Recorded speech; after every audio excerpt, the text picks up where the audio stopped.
E aí, meus amigos do Revisão PGE, tudo certo? Vamos agora para a nossa terceira parte das aulas de improbidade administrativa, ok? Nessa terceira parte, nós vamos falar das sanções para quem comete ato de improbidade. Essas sanções, elas estão no artigo 12 da Lei de Improbidade. Vamos lá. Primeiro, já está na outra parte dessas aulas de improbidade, na parte 2, mas é bom a gente repetir aqui para relembrar. Um mesmo ato pode incorrer em mais de um tipo de improbidade e, nesse caso, a gente vai aplicar a sanção do mais grave, tá? Vamos ver agora quais são essas sanções. E é isso que a gente vai responder na sua aula. Quais penas se aplicam para quem comete ato de improbidade? Vamos começar pela leitura do artigo 12. Independentemente das sanções penais, civis e administrativas, então aqui já fica claro que as instâncias são independentes, um mesmo ato pode ensejar uma condenação administrativa, uma sanção penal e uma sanção por improbidade, não há problema nenhum nisso, previstas na legislação específica. Está o responsável pelo ato de improbidade sujeito às seguintes cominações, que podem ser aplicadas isolada ou cumulativamente. Aqui tem um ponto importante. Todas as sanções que a gente vai ver agora podem ser aplicadas uma só ou mais de uma, ou mesmo todas para um mesmo caso. Mas como vai fazer a gradação de quais sanção se aplica e qual não se aplica? Isso é conforme a gravidade do fato, ou seja, o juiz, na sentença, ele vai fazer a dosimetria das sanções de improbidade. Vamos seguindo. Aqui eu montei uma tabela, não sei se fica legal para você ver no vídeo. Se não tiver bom, principalmente se você ver no celular, baixa essa tabelinha. É muito legal você memorizá-la. Primeiro você entendê-la bem e depois memorizá-la. Por quê?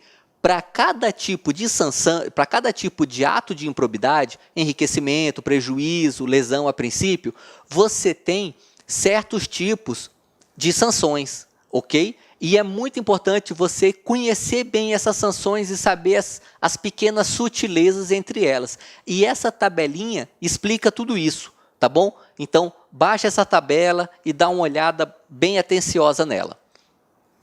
O que eu destaquei aqui, o parágrafo único do artigo 12, que ele vai dizer o seguinte: na fixação das penas previstas nesta lei, o juiz levará em conta o quê? 2 critérios, ou seja, se a sua prova perguntar quais são os critérios para aplicação das sanções de improbidade, você já responde na lata, são 2. Quais?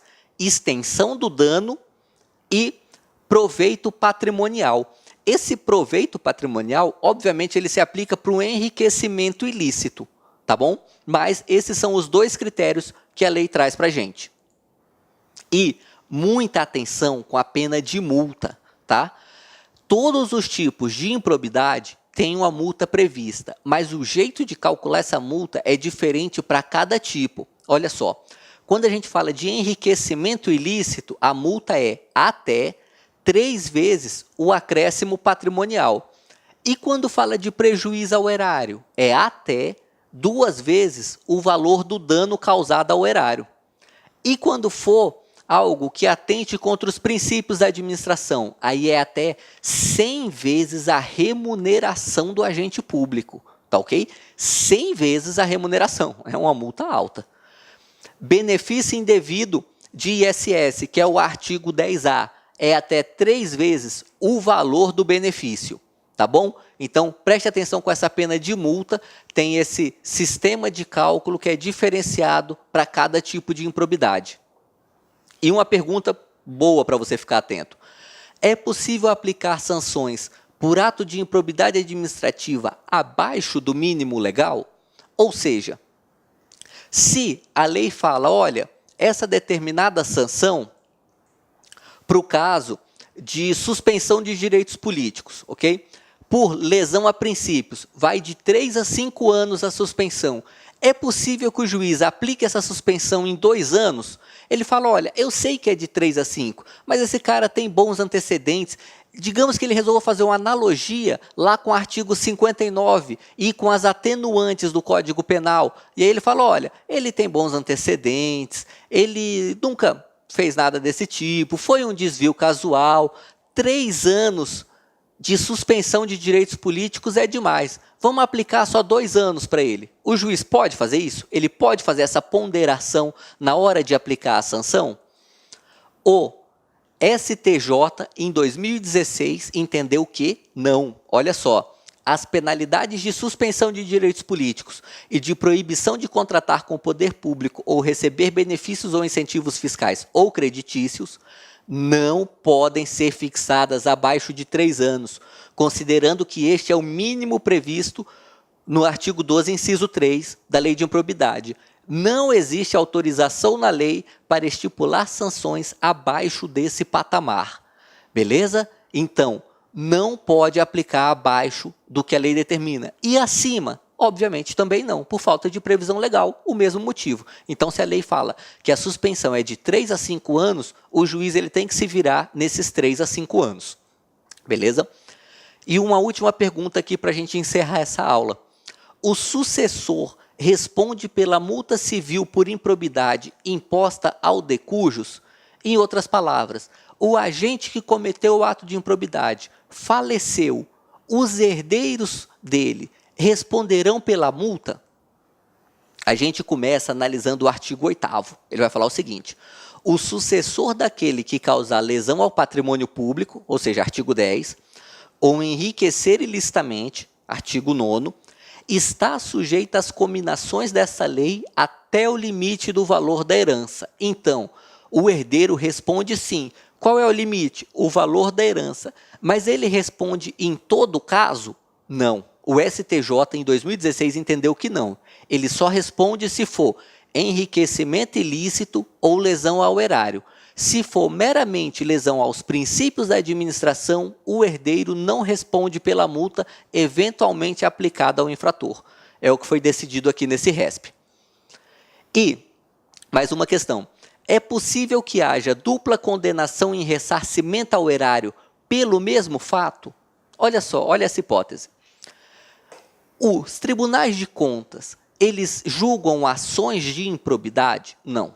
Quem julga a ação de improbidade, a ação mesmo, a ação judicial de improbidade, é só o Poder Judiciário. Beleza? Mas o Tribunal de Contas, quando analisa as contas do ente público, ele pode determinar que o gestor ressarça o erário pelos prejuízos que causou. Tá? E agora você imagina a situação. O Tribunal de Contas vai lá e determina, olha, seu João, ex-prefeito, você tem que devolver 200 mil de dinheiro da prefeitura. Ao mesmo tempo, o Ministério Público entrou com ação de improbidade, o juiz deu ganho de causa e condenou esse mesmo seu João a ressarcir 300 mil reais para a prefeitura. Essas duas penalidades, elas são válidas? É possível você ter duas penas de ressarcimento por um mesmo fato? O STJ entendeu que sim. Entendimento recente, 2016 também. Olha o que foi dito.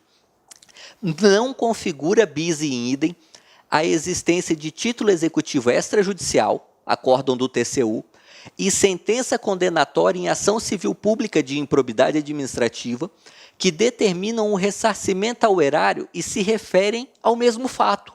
Veja, então pode sim, mas o STJ fez uma gradação bem sábia, inclusive, desde que seja observada a dedução do valor da obrigação que primeiramente foi executada no momento da execução do título remanescente. Então, olha só, o seu João ele pode ser condenado pelo Tribunal de Contas a pagar 200 mil e pelo Judiciário a pagar 300? Pode sim, mas se ele já pagar esses 200, ele só vai pagar a diferença para o segundo título. Então, para esse segundo título, ele só vai pagar mais 100 mil. Tá bom? Foi o jeito que o STJ encontrou de deixar os dois títulos judiciais válidos, porém não ter uma cobrança dupla, ou seja, o menor desconta do maior. Tá certo? É isso aí. Sobre sanções é isso. Ficamos por aqui. Até a próxima aula.